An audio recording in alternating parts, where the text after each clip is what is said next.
The members, the bill is the Local Electoral Amendment Bill number 2 bill. The question is that Part 1 stand part. I call Andrew Little. Mr. Chairman, they say that politicians are like nappies. They need to be changed periodically, and usually for the same reason. And so for that reason, the laws that we have governing the elections of politicians, whether they're central or local government, need to be laws that promote and encourage integrity and transparency.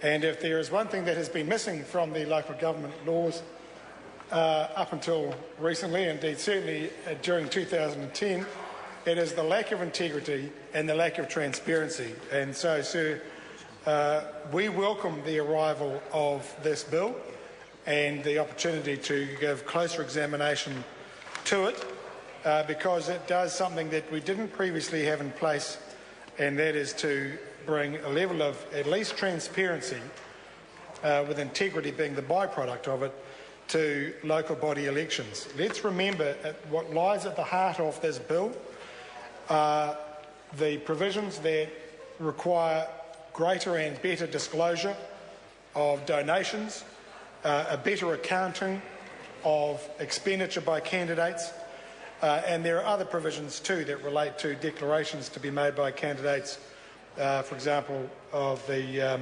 positions they're standing for, but the ward or the area that they live in, and those sorts of things. And so we are confident on this side of the House that this bill will go some considerable way to preventing what we saw in the 2010 mayoral election, at least insofar as the City of Auckland was concerned, where we had money exchanging hands accounted for in different ways by different candidates, and indeed behaviour by at least one candidate that was nothing short of an outrage.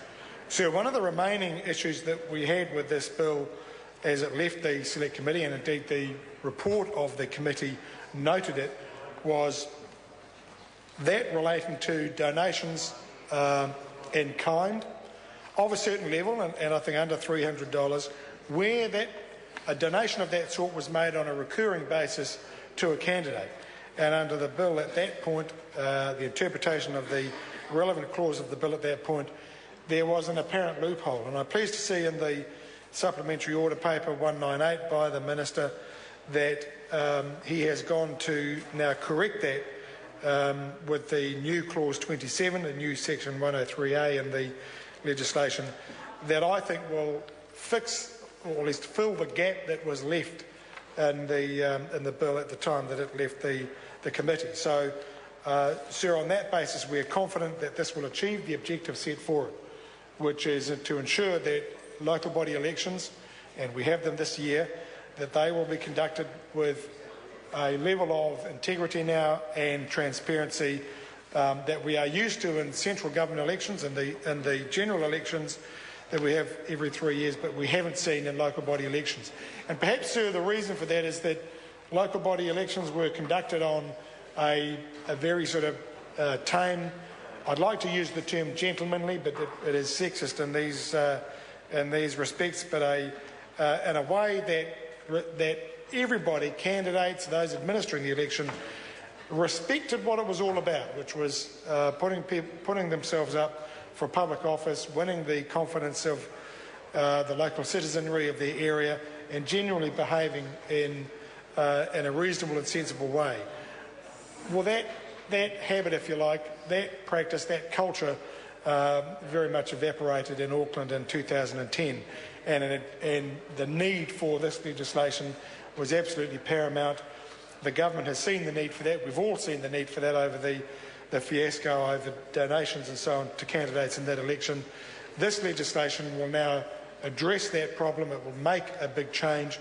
It'll be good for all candidates in the local body elections this year and ongoing. And it may well be that there are some things in these provisions now that we can look to for general elections to make sure that those standing for election to Parliament might actually consider and get the benefit of in terms of a greater transparency. So these are good measures. This is a good bill. These are good measures. The Minister's SOP makes the changes that we think are needed to close out and make this a good piece of legislation that we will happily support. I call Holly Walker.